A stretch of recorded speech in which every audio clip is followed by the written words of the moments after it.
Hello everyone and welcome to another episode of the Propulsion Swimming Podcast. And we are still riding the wave of British champs as this week we welcome onto the podcast Emily Large.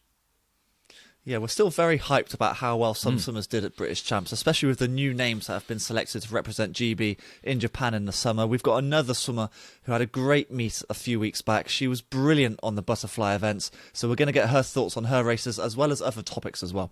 Yeah, there's a fantastic journey in this podcast for you all to listen to. So let's have a quick sneak peek at what's to come. Yeah, I don't think it's sunk in straight away. It's like whenever I won a medal, like when a junior, I take a couple of months to like be thinking like, oh, that actually happened. But I think it's just about sinking in now because I've been so used to seeing 210 plus on the scoreboard. To see a 207, it was just like, is that real? There were a couple of times where I was like, if this final or this race doesn't go to it, I think I'm going to hang the goggles up. So please welcome onto the podcast this week Millfield swimmer and a silver medalist at the 200 metres butterfly in the recent British Championships, Emily Large. Emily, thank you for joining us on this week's podcast. How are things with you? And more importantly, how was Barcelona? I saw you and Matt were enjoying yourselves out in the sun in Spain.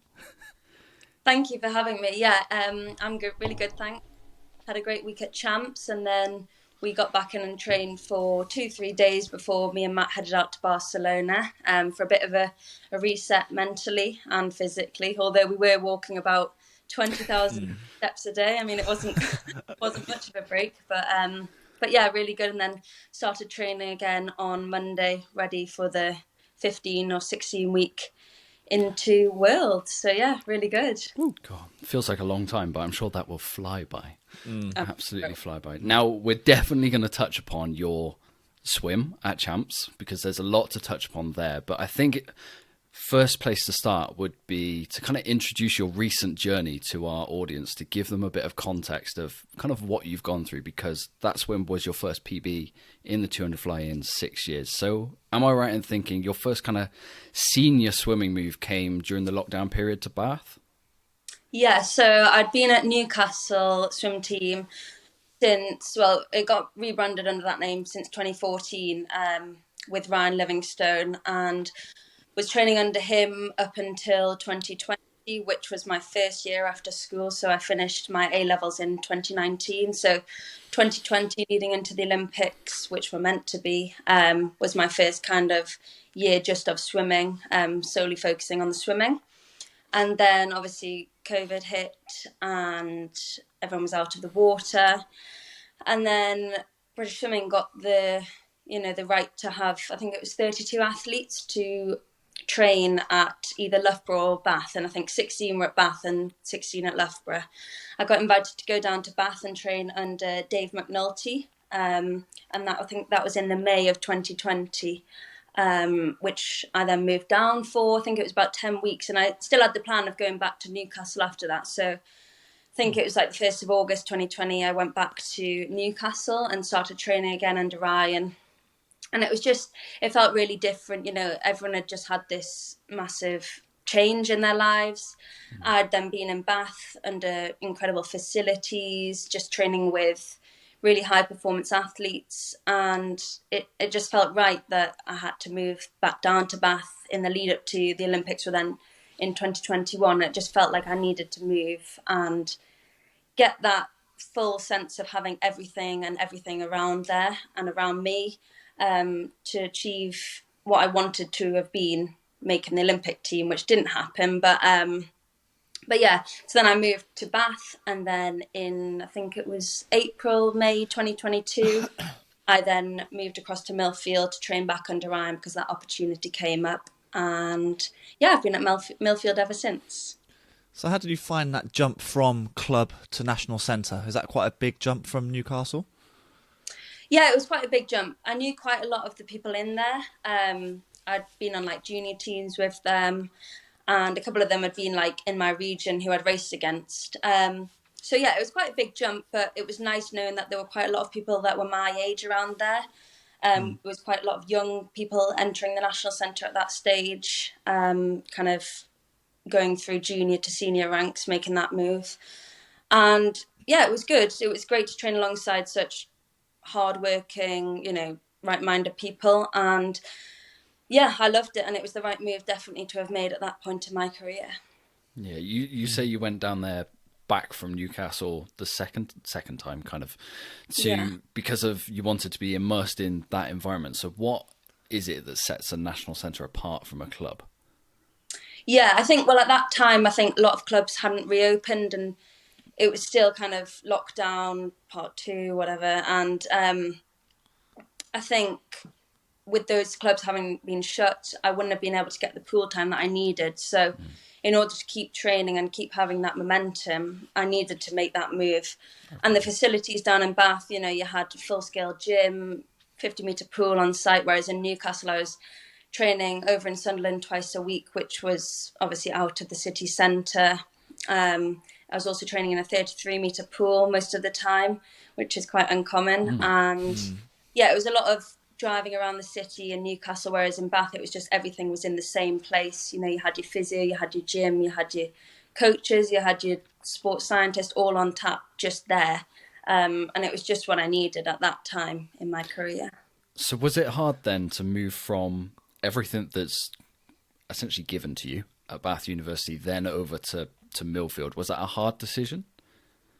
I think it just came naturally, to be honest, because Millfield's got amazing facilities as well. It's got 50-metre pool, it's got 2 gyms, you know, everything as well there is on site. The coaches there are incredible. You know, you got you and you got Ryan, got Dan, my S&C coach. It came quite naturally, to be honest, and the opportunity came up to move, and obviously it's 40 minutes down the road from Bath. So yeah, it was just the right thing to do at that stage of my career. You know, you've only got until about 30 in sport. It's quite a short lifespan as opposed to, you know, some jobs you have until you're 65, then you retire. But, you know, you only get those chances once sometimes. So it's just like, I had to do it.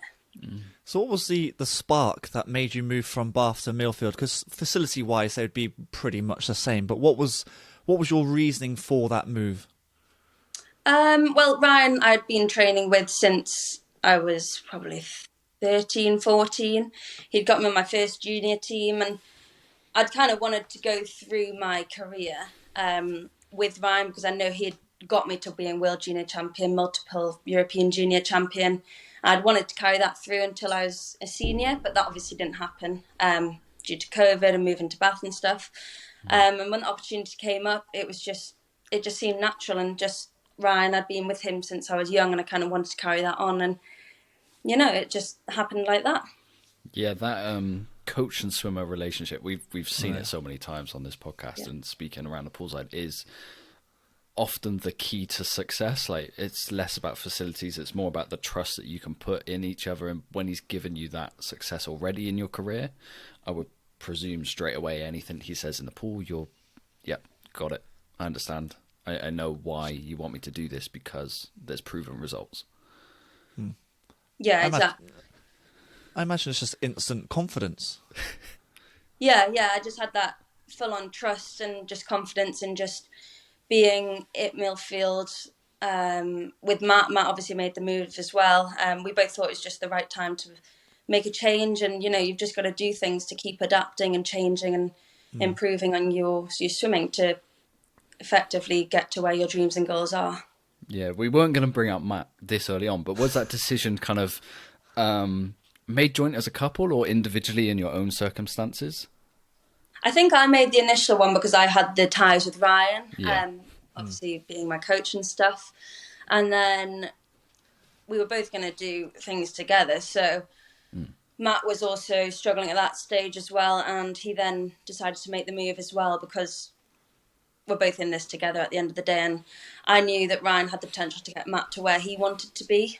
And obviously it's a big jump for Matt because Matt had never met Ryan before, but I'd known him for 6+ years at that point. So it just felt right for him to move as well. And it's clearly working. Yeah, just a little bit. Now, all the while on this journey that you've talked about, you've been on in your best event, the 200 fly, you're going through what is a 6-year plateau. So I think your previous PB came in 2017 at World Juniors. Yeah. And there's so many questions we'd love to ask about that, almost that journey during that time and what your mentality was going through it. Because Personally, I think I'd go mad if I didn't PB in a year, but maybe that's just like the junior mindset in me. What was it like in your mind during that 6 years? Did you ever think that you'd get out of that plateau? Well, I always had the belief and the vision of obviously getting out of that. I think the mind is the strongest part of that, which it was included in that, obviously. So in 2017, I was at World Juniors. I went 2:07.7, I think. And that obviously won the World Juniors. I think it's also a championship record. So that was over in America. And I think I'd just finished my GCSEs at that stage. So I was year 11. Going into year 12, I then made the Commonwealth Games off the back of that 2:07.7. I automatically got selected. And in 2018, I think they were in April time. So at that stage, I then had to drop an A level because I was just going to be away so much. I'd been on altitude camp, which was 3 to 4 weeks. I then had the Commonwealth Games. And then in the summer, I had European Juniors and European Seniors. I think that was my second senior after Commonwealths. So Commonwealths, I then went to 11. I think because I thought I hardly got a break after World Juniors. I think because it's so late in the cycle, it's about September time. So then usually when people are then getting back to work, that I'm then having to take a break. So I think I only got 1.5 weeks or something because we knew that we had such a tight turnaround leading into Commonwealths, which were then in the April. So after Commonwealths, I went to 11. I think I made the final, came 7th or something. So that was my first kind of major step back because I think my PB would have got a medal at that stage. Then going 2:11, 4 seconds slower. It was just, that was the first major okay, I need to this is senior swimming, It's not just PBs after PBs after PBs like juniors. You can just get through it like that. So then I had European Juniors. I didn't do the 200 at that stage. I just did the 100. And European Seniors. I think European Seniors, I went to 11 again, made the semi-final. And then, so that was my first kind of plateau year. 2019, it was year 13, so then I finished school. And in the summer, I didn't make the world's team at that trials, but I got selected as kind of like a B team, as you'd say, to go to US Nationals, which are in California that summer. And I actually did really well there. I think I went my second, at that stage before April just gone, I went my second fastest time ever, which was, I seem to remember it was a 2:83. So it was literally half a second off my PB. So I then made a 3-second drop. So it was kind of up and down, up and down, up and down. So, things were looking good ahead of the Olympics because the Olympics were due to me in 2020 at that stage. And then 2019 to 2020, I was then on my first year of just being a swimmer. And I think in the short course season, so obviously we have the December meet, which was, I did a Scottish Nationals. I went 2:05, so it was really looking good for the Olympics at that stage, Olympic trials to make the team. So I'm usually a better long course swimmer anyways. So to go 2:05 short course was this is looking good. So then obviously COVID hit. Just before COVID and the pandemic started, I had the Edinburgh International, which is kind of the last untabled meet that everyone do before trials. And I think I went 2:09 at that stage, unrested. So it was this is going to go well. And then COVID hit, everyone was out of the water. And the Olympics were then postponed to the next year of 2021. Obviously, I then moved down to Bath and went through Manchester meets, which were kind of just little meets that were set up by British Swimming in the lead up to the trials. I think I did really well there. I went 2:09 again. So it was this is again looking good because usually I'd drop about 3 seconds in a taper. So it was looking good to make the team because I think the qualifying time was 2:83 from what I remember. It's mad that I remember all these times, but I was about to say this. The detail is quite stunning. Anyway, Carry on. Sorry. Yeah. So then the Olympic trials were in London in 2021. It was a shortened meet to usual. I think it was 5 days long. I had the 100 up first. I went 59.0. So that was I think that was because I usually perform better in the summer, but obviously you've got to perform in April time to then make the team to be able to swim fast in the summer. Went 59.0 on the 100, and then the 200 was 2 days after the 100. Usually it's the other way around, but this time the 200 was on the Friday, I think it was. And in the heats, I went to 2:09.5, so I was this is looking good. And then in the final, I went 2:09.0, and it was like, that was the like, what just happened there? I think I was just shell shocked. I was just like, obviously everyone gears up to be going to the Olympics, and that's the pinnacle of your career. And to then have missed the Olympic team was so hard, because also on the same day, me and Matt he has his 100 free and I have my 200 fly. And so it's always like we've got our main events on the same day. So I just missed the Olympic team, and Matt was the next race after me. And he made the Olympic team and I just missed it. So it was like the absolute high and the absolute low. And I was obviously so happy for him. Like, I put my race to the side and I was like, I can't let this affect his race, because like his outcome of his race, like he's just made the Olympic team at aged 18. It was just incredible. And so obviously I put my race to the side. I was like, forget about it for the time being. You got to congratulate Matt. So that all happened. And then I remember leaving the trials, going back to my hotel, and I was just like, I was still so shocked. And I remember someone saying to me, they said, because at that stage there was only one person, Alice Thomas, she'd made the Olympic team because she had got the time, but no one else had got it. So there was, there's me, Kiana, there was Laura, all still fighting for that second spot. And we also had another chance. So I remember someone saying to me, they were like, usually people have to wait 4 years for a second opportunity. You've got 4 weeks, because it was like 4 weeks until Europeans in Glasgow International, which was the second chance to try and make the team. And I was like, yeah, that's so true. Like 4 weeks, And that stage, obviously, my mind was like thinking of all these, like, you've got to stay positive. You can't be down and in the dumps about all that, because you've got this second opportunity. You've got to take it by the hand and just use it to your advantage. But mentally, I think subconsciously, I was just so worn down. Like, the effect on you mentally to try and hit that time and get to make the Olympic team it's a lot. And I then didn't subsequently make the team. I then took, I think, I took a fair few weeks out of the water to just kind of reset. Obviously cheer Matt on and the team. And then it was 2021 leading into 2022. And I think my mind through all of this, like, that's been the strongest point, because it's just like, I've got this vision and goal of like achieving my dreams. And then, the whole thing is enjoying it.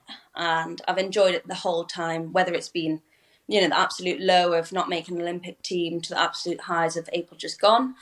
So then had another year at Bath, didn't make a team last summer.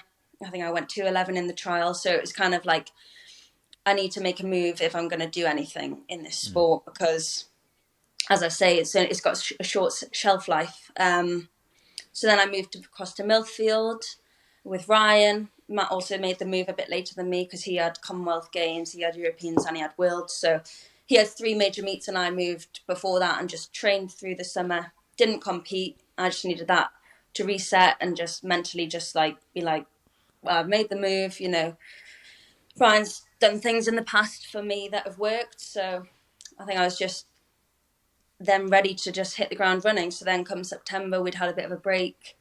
Again, short course season. I think I went 2:06 racing Laura at English National. So I think it's my second fastest time ever, after the 2:05 in 2019 or whatever it was. And then this trials, everything was peaked to perfection, and I went a PB. So yeah, it's been the highs of 2:11s, 2:12s, 2:13s, right down to the 2:07s, which was 2 weeks ago, whatever. And yeah, the main thing has been in my mind just to mentally just know that I'm enjoying it, know that I'm still so young, I'm only just 22, and that there's so much more to give, and just to never give up, because I'm enjoying it, I'm loving it, and that's the main thing. So whether the time says 2:15 or it says a world record, the sky's your limit at the end of the day, isn't it? Yeah. Oh, that's some journey to kind of dissect a little bit. Dan, where do you think we should start here?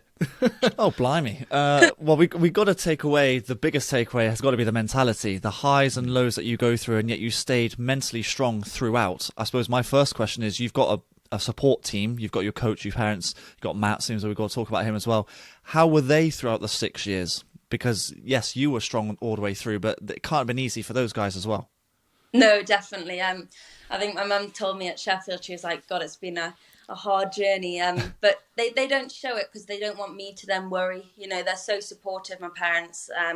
They've been there through thick and thin, but they've always been supportive. They've always helped me, inspire me, and get me to where I want to be. They've supported me through my move to Bath. You know, first one to leave the house. My sister still lives at home. I think mum found that hard. They got a dog to replace me.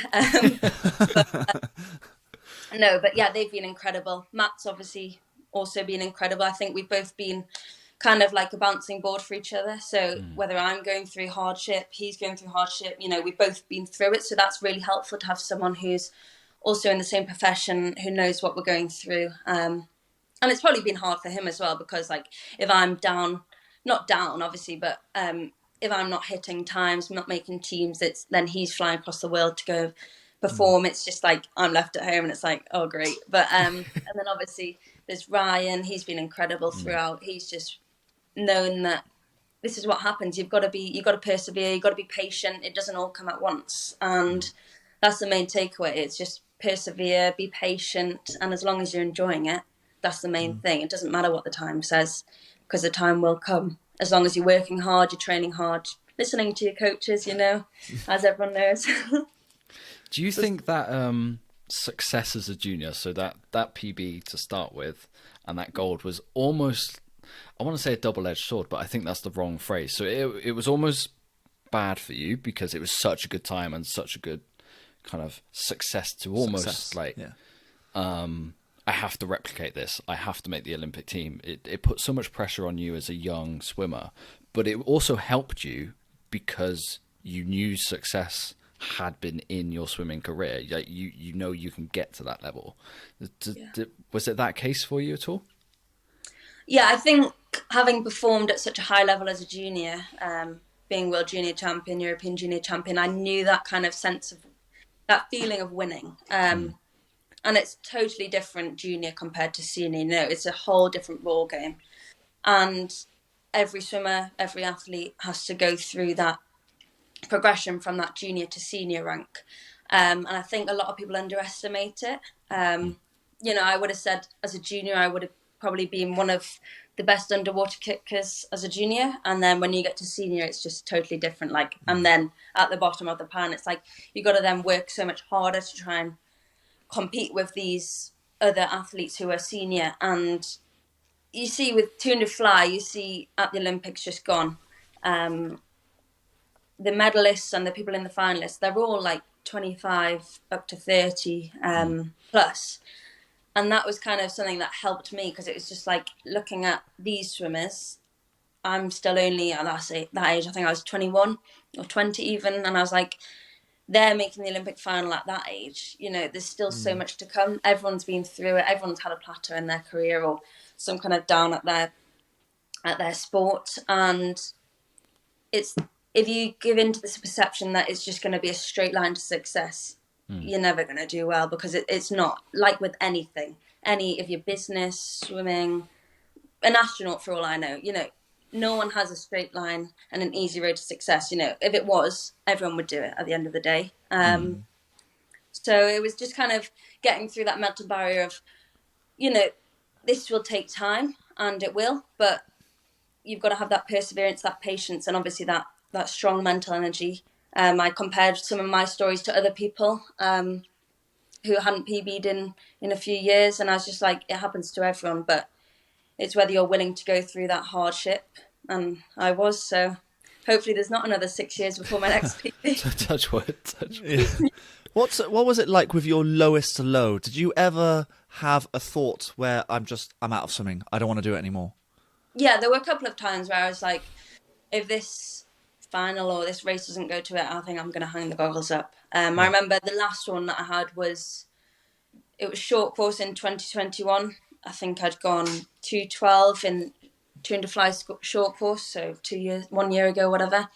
And I was like, if this final doesn't go right, like, that's it. Like, it's over. But I think I went 2:07 or something in the final. So it's like something was telling me to carry on. So Yeah. there's been a couple of times, not a lot of times, because I've always enjoyed it, but just not getting the results was the hardest bit, because I knew I'd done everything inside of and outside of the pool to grant the results, and they just weren't coming. But it was meant to be on the journey, I suppose, and everything happens for a reason. That's always something that I go by, and I stuck it out, and it seemed to work. Yeah. Was there ever any thought to change event, like just change away from the 2-fly? Because you obviously do the 100 quite a lot as well. Yeah, I think, well, my main one's the 200. I do the 100 just to supplement the 200 for a bit of training. I don't think I've quite got the build or the fast twitch to go for the 100 to compete with 55, 56 swimmers. As a junior, I always trained medley. I was a 400 medley 200 fly swimmer, but there was never a thought to ever change the event, because I knew 200 fly was my forte. I knew that was like what I was meant to be doing. I'm an all right freestyler, but nothing that competes with the best in the world.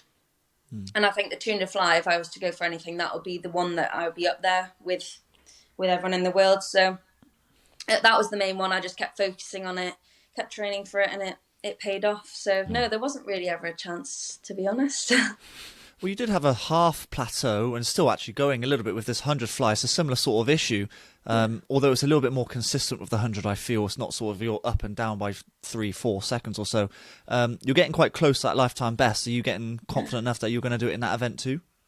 Yeah, I'd like to think so. I think I've been, my lifetime best is 58.6. That's also from World Juniors. So that's more than 6 years, I guess, for the next time I PB on that. But yeah, that's from World Juniors. I've been around 59 to 60 points. So it's been a lot closer than the 200, but I suppose it is a shorter event at the end of the day. I went 59.1, I think it was, at trials. So still relatively close, but I mainly train for the 200, so I don't do much 100 work, or I haven't done much 100 work this past year. I've kind of been tailoring the 200 to get back down to that 207 mark. So I reckon if I introduce a bit more 100 pace training, that would definitely be taken. But he's got all the science to... He's got the plan. He knows what he's doing. Yeah. Don't worry. So if we move on to happier times then, champs, how great was it to see that time on the board? See, you've gone under the consideration time as well. The feeling must have been elation. Yeah, I don't think it's sunk in straight away. It's like whenever I won a medal, like when a junior, I take a couple of months to like be thinking like, oh, that actually happened. But I think it's just about sinking in now, because I've been so used to seeing 210 plus on the scoreboard. To see a 207, it was just like, is that real? But I guess it was. And to obviously dip under the consideration time for Laura to get the qualifying time, that was incredible. To go 206, I was really happy for her as well, because I think she's had a couple of years where it's been up and down for her, but she's been very consistent recently, so that's been really good for her. But yeah, to see that consideration time, that was a weight off my shoulders, because it was just like, fingers crossed I'm on the team. But yeah, to see that 207, it was just like 6 years finally paid off. Was it useful having Laura next to you? Yeah, definitely. She's a great competitor. I really enjoyed racing her the last few months, to actually be in the race instead of been trying to catch, as the last few years have been. But yeah, she's great to race against, and I think we really push each other on. So yeah, it was great to have her in the race alongside. What tactics do you aim for in a 200 fly? Because it's a tough event. So how do you prefer to swim it? I think easy speed, the first 50, you're given that one for free. As I'm not quite a 100 swimmer, I've still got to push it a bit. And then obviously the second, third, fourth, 50, I've just got to build each one. And it's a hard event, but just know that every time you turn, you're 50 meters closer to the end. So yeah, building each length, and then just firing it home on the last 50 to see what I've got left to give, really. I don't think you're really selling it there. So you're just counting down the lengths. So that's pretty much the plan, is it? Like, I've done the first one, that's free. Oh, it's a grind from now on. Right? Yeah, literally, I take like 150 meters to go. How crucial are the underwaters on a 200 fly? Because when we were watching it and comparing you and Laura doesn't do as many underwater kicks as you did in the final. Is that a crucial part of the 200 fly? I think it depends on person to person, because the more underwater kicks you do, obviously, the more oxygen you're then using, or you're not getting as much oxygen if you're doing more your kicks. But yeah, I think it just depends on person to person. As a junior, I was a really good underwater kicker, so I think I've still got that as my advantage. But yeah, I usually do about 5 or 6 kicks, so that's what I've been training wise, and it seems to work. So yeah. Have you done any testing into your a capability to have oxygen debt? Because I think we were analysing your race just between ourselves before we came on, and it's you breathe every 2, which is kind of rare for a 200 fly. Yeah. So is there like a science behind it? Is it just what you're comfortable with? I think it's just what I'm comfortable with. It's what I do in training. I reckon a lot of men, they do breathing every 1. I think it's just what everyone prefers. I prefer doing every 2. I think I do every 2 and then 1. In the past, I've done every 2 for the full thing, or I've dropped down to breathing every 1 by the last 50. So I think 2 and 1 is what works for me. I think it's just general preference, whatever you fancy and what works for you, I suppose. Everyone's got different body composition, physiological composition, whatever. So yeah, it's just what suits everyone to them. So you've never had a coach sort of come up to you and say maybe you should change that breathing pattern? Because you see like Ariane Titmus in the freestyle, she does 2, 4, 2, 2, 4, 2, I think the whole time. She does 800 freestyle. Yeah. So you, like Ryan, for example, has never said, I think you should change it. You should be breathing every stroke, or, breathe less or something like that. Yeah, I think when I was younger, I was breathing every 2, or like 2, 1, 2, 1. So I reckon when I was younger, all those years ago, that he must have said something along those lines, and it's just been ingrained in me since. It's just like, it's natural now. I've never ever thought to breathe every 1. I think it would just ruin my kind of streamline position in the butterfly stroke. So it's just been what I've been doing since I was a junior. So it's just comes natural, really. Just natural. Yeah. Speaking of Ryan, then, so we know he's not one for the spotlight. We've spoken around, but he deserves a lot of credit that's come in for the performances, or the senior performances, definitely, that are coming out of Millfield. What's his secret to getting the best out of you? Oh, I don't know. He's a very scientific man, so he does a lot of research into what he delivers, obviously, in training. So there's obviously a reason behind the method.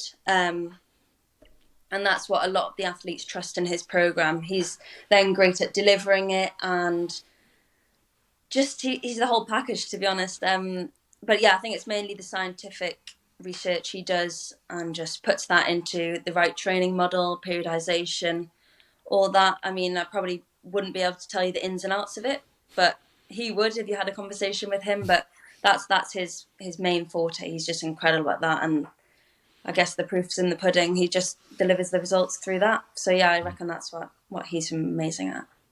So he uses big words and tries and confuses you all. Is that right? Is that what happens? Yeah, basically. And then it gets. He must know what he's talking about. We'll believe him. We'll do it. Yeah. Yeah, exactly. Yeah. I mean, he's been like that ever since I've known him, and he hasn't changed one bit. So that, I guess, it's worked. What's the point in changing it if it's still working? Yeah, absolutely. No, exactly. You have touched upon a little bit kind of your and Matt's dynamic. How, because it comes across like it's a very good thing to have someone that close to you in the competitive swimming environment. So how do you balance sport and your relationship? It's kind of a left field question, a little bit away from the pool, but it would be interesting for others to know. Yeah, so I met Matt on that first time when we went down to that return to training in Bath. I'd never met him before, and we just clicked. And then he was training under Joel Fink at that time, and I was in Dave's squad. So we were in both different squads, which I think for the first bit was really useful. We weren't doing the same training. So we'd come home, we could just kind of switch off from training, or we could talk about it, but it wouldn't be like, oh, what have you done in this session? Like there's a time to turn it off and just like be normal. And then we obviously both made the move to Millfield, and we both have the same kind of vision. He knows my goals, I know his, dreams. We both support each other. But in and out of the pool, like when we're at training, we're all in, and it's kind of like, it's just, we're both training. And then outside of the pool, we know when to switch off. Like, we can't talk about swimming, but I think I'm definitely one who like calls the line. I'm like, that's enough of talking about swimming. Like, let's talk about something else. I believe that. Yeah, I believe Yeah. that. But yeah, it's just great. It's like a great dynamic. We know like what to do outside of the pool, what not to do. And we can still enjoy our time. There's not much to do here down in Glastonbury, but at the end of the day, swimming's the main thing. Like, that's our job. We don't want to be going out partying and stuff like that, because at the end of the day, the swimming is what we're trying to improve on. And yeah, we're just great duo, I suppose. We've both been through different things together, so we both have different lights on different things that we can help each other with. But yeah, it's great inside and outside of the pool. Like, it's not just all swimming. It's definitely a good balance. I mean, you're both on the plane to Japan. I mean, what's the aims for you? What's your personal aims in Japan? Definitely to get in the final, and then once I'm in the final, given that happens, you got a lane, you got a chance, hopefully, to get on that medal podium would be my main aim. Because, one year out from the Olympics now, come around very quick. And then obviously after Worlds, it's head down into Paris and hopefully qualifying for that. So yeah, it's a lot to gear towards now. But yeah, it's really good and exciting. Are you looking over at swims that are coming out of a certain Canadian and taking notes at all, or do you just focusing on yourself right now? She's doing incredible stuff, to go 2:04, a world junior record in so many events, and world records even. She's definitely one for the future.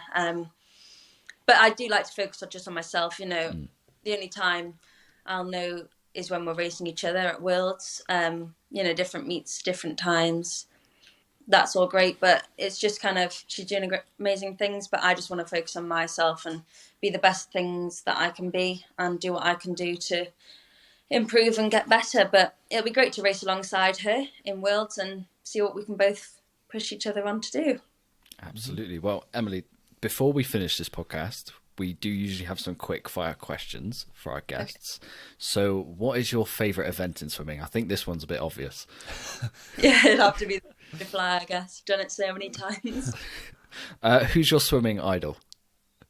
Ooh. I think it would have to be Michael Phelps, because he's just incredible, greatest Olympian of all time. It's probably a generic one that everyone says, but... It's 2 weeks in a row, yeah. I thought you were going to say Matt for a moment. I was like, oh, she's going to say Matt. Can't be What's your proudest moment in swimming been so far? I think it would just be the journey, to be honest. I don't think there's one that sticks out. There's great things that come along the way, but... I haven't reached the end yet. There's still lots to be done. But it's definitely the journey and having the highs and lows, because that's the whole point of it. It's not a straight line to success. It's just knowing that I can improve after 6 years and, to keep pushing on and just keep enjoying it. That's the main thing. What's the hardest set you've ever done in training? I'm a bit scared of a two-fly saying what their hardest sets are. Yeah. I do 50-50s a lot. 50-50s fly. That's a classic of Ryan's. But I think, probably 10-400s medley when I was younger. That was tough, long course. I mean, if you asked me to do that now, I think I would very much struggle. But it would be one of definitely the longer, mentally challenging as opposed to physically challenging. It's just kind of getting your head around how long you're going to be training hard for, as opposed to, because you can do it you can do it all day long if you wanted to physically, but it's the mental barrier of getting over that 10-400s medley, definitely. Interesting. And final question, gets to know you a little bit better away from the pool.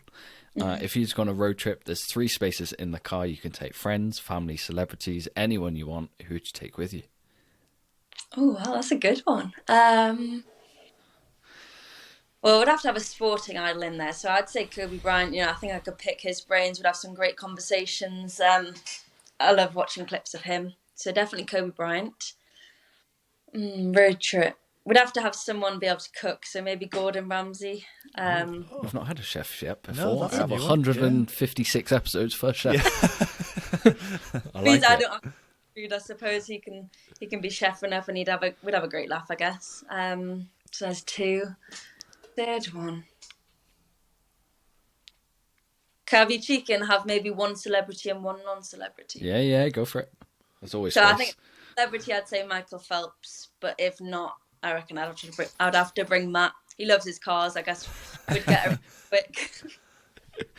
Awesome. Well, Emily, thank you so much for coming on to this week's podcast, and best of luck this summer. Can't wait to see how it goes. Like you said, you say you swim faster in the summer, so hopefully big swims are around the corner again.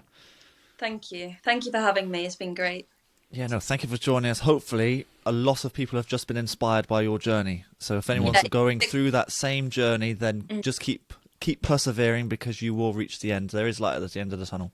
So, Dan, fantastic to speak to. One of the best stories coming out of British Champs, really. It's always great to hear someone break the end of their plateau, but for someone to have such a high of junior champion, to then have the journey that Emily's been on from Bath, back to Newcastle, back to Bath, back to Millfield, having to go through the COVID years of not PBing, to come out the other end of it, it was really good to see. And almost the amount of inspiration she put into that podcast and messages that hopefully so many others can take away. Yeah, that's the key word, inspiration, because you said it on the podcast, like, if we didn't PB for a year or two, we'd be really panicking. But she kept it under control, and that was one of my biggest takeaways, is that she was so mentally strong throughout the whole 6 years.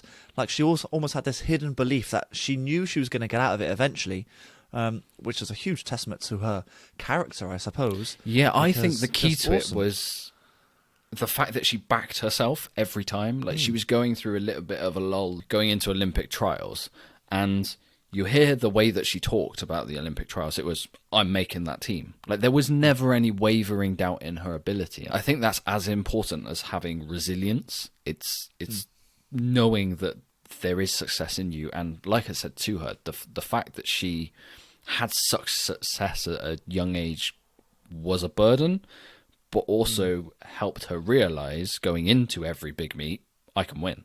And I think off the back of that journey, the fact that she still has this belief, and now she's broken that PB, she has potential to keep going on to World Championships this summer and keep hitting PBs, as this summer is the time where she says she races the fastest.